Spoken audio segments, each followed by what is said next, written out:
Ano, asya iton, kasi, dangagin binasa mo, balay, may ada dito kabuuhan, may politics, may ada pa moral, meaning nasaan nagmumula ang moral. Moral, dalawa, good moral, and bad moral. Kaya itinatag ng Presidente Fidel Ramos ang Moral Recovery Program kasi nawawara ang good moral. Yan na, bad moral na. Ang unang maestro hit bata, ang unang na tototohan hit pagyakan hit bata, hit tatay hit nanay. Pag mabutit moral hit tatay hit nanay, dadako hit bata, hin good moral. Ipapano kung hit tatay lasinggo, naninigarilyo, sugalero, sabungero, ano't matututuhan bata, kaya adaman pagtitikang bata at hibarot pagyakan. Di bad moral. Ang tatay good moral, ang nanay spiritual values. Panguan, yan ang tinatawag na batas pan-spiritual. Sa Diyos, turuan ang bata sa panalangin, turuan ang bata ang pagbasa ng Biblia, turuan ang bata ang pagsimba. Ayan, kaya sa nagsisimula ang good and bad, moral na spiritual at buhabalay, unang pamahalaan, ayan yun. Kaya balay ang una nga, drawing nga, ginbasa ni nanay. Saan nagsukukuan sa simula? Pag abutin 7 anyos, hinuti kaduha nga maestra. Maestra nga literal, maestra nga nag-eskwela.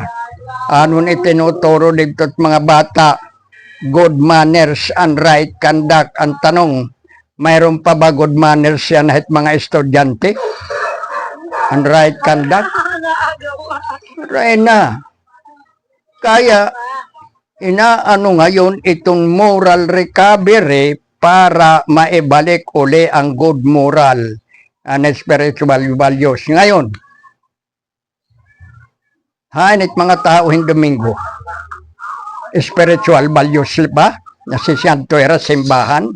Waray. Haing kababago it moral, simbahan. Ayan yun, ang kinahanglan ang tao dumaan kuan seminar na moral recovery program. Kaya ang nga tanan ng hibabruan, igintotot do, dere nga tanan ang tao, pakyaw niyat hibabruan.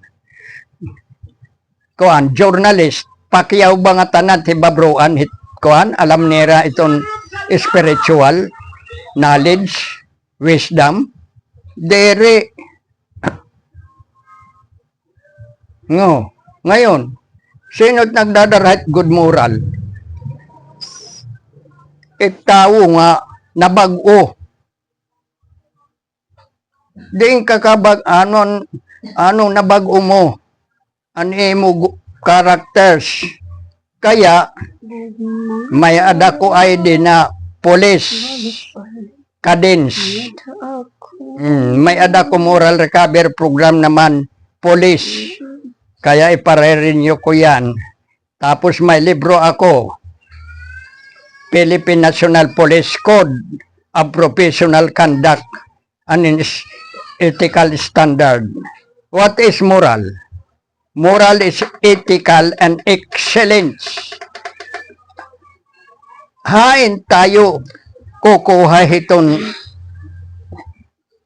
ethics na standard of characters. Ano yung code? Susbaranan.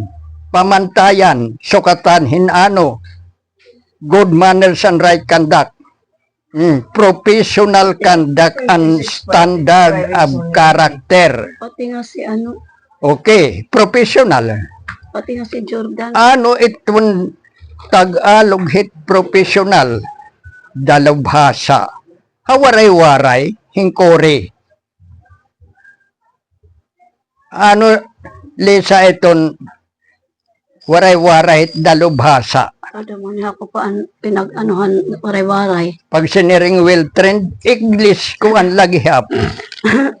Pag siniring nga nurtured, punong-puno ng karunungan o well trained. Kaya ang kore, waray-waray ang kore makakuan itong kuan yun. Professional conduct o kindness, faithfulness, truthfulness, yan ang mga kuandan. Litit mga kuan, mga nagpaka-eskwela, puro karamihan mga English kay kasi at makuan nila. Muna yun ang mga Asa eton han pagseminar ko dita Purlos, palakpakan han mga pulis. So gaditon, daiton aking seminar na movement of righteous leadership. Papaano ang isang leader magiging righteous? Number 1, R, religious leader. Anuhin ko ngayon tatagan ng kung ni Pastor Doming. Pastor, marunong na ako sa yung ginagawa mo ay baho kaya grayo. Oh, R, religious leader. Paano ka magiging righteous? Kundi ka may takot sa Diyos. Number 2, I, integrity. Ano ang integrity? Matapat at malinis ang budhi. J, godliness. Ano godliness? Kailangan maka-Diyos. Holy ka. Itong H, holiness. Yan ang pang-spiritual values. Para sa Diyos. Holiness. Katapos, kuhan na, truthfulness, totoo ka na isang magaling na leader. Lahat ang sinasabi mo ay panay katotohanan, tinutunod mo. O A, excitement. Ikaw ay laging sabik na gumawa ka ng kabutihan. O, obedience. Okay. Mga ngaral 12:13. Iisa lang ang masasabi ko na ito. Puro Severo Santos. Matakot ka sa Diyos at sundin mo. Obedience ang kanyang mga utos. Ito ang buong tungkulin ng tao. Ikaw, leader, kasundin mo ang ano doon kasi a good leader is a good follower. Di ka sumusunod ng batas. Dalawa, kay spiritual at pinag-uusapan natin na promero. Okay. Ano pa? Understanding, maunawain ka. Di ka basta natukuan ka. Nasuway. Inauunawaan kahit iya ka weakness. Iya kahinaan. Iya katapang. Ipakaunawa is submit to the power of God. 1 Pedro 5:6. Sabing kano, magpasakop kayo sa kapangyarihan ng Diyos. Sa pagdating ng araw, ikaw ay dadakilain. Na-promote ka. Naging general ka na police. Ngayon, tapos na. Aada ko na itong leadership. Leadership, love, kanang taon ko na ito, kay righteous, adto na kinuanan ko tinagan hing kahulugan. Pastor, marunong na, maram na ko no, gumagawa, mga higrayo ang mga kahulugan. Asa iton, love your neighbor as yourself. Igugmaon mo ang ikas sa tao tulad ng iyong pagigmo yung kalugaringon. Kailangan, Ginoo naman, love your God with all your heart, with all your soul, with all your mind and strength. Paano natin may pakikita nga higugmaon natin ang Diyos? Oh, magsimba ka, spiritual values. Tapos, kanang tao na ito, love your God with all your heart. Ikaw ay encouragement. Magaling ka magpaskuan sa taong mahina, nang hihina, may mga problema, magaling ka magpalakas ang loob. Yan yun. Okay? Medyo siya matamlay. Okay. A. Active. Aktibo ka sa gawain. D. Diligence. Masipag ka sa trabaho. Hindi ka pabaya. Katapos, leadership. A. Excellence ka. Magaling, mabuti, mahusay, tapat. Excellence. Sunod na itong super excellence. Perfect. 100%. Iyan ang superlative. Hindi kaya ng tao. Sa Diyos yan. Perfect. Pag ikaw halimbawa, excellent, kailan ka magiging excellent? Halimbawa, nag-examine ka ng board exam, ang nakakuha ka ng 87%. Ibig sabihin may 3 mistake, ang tawag yan, good.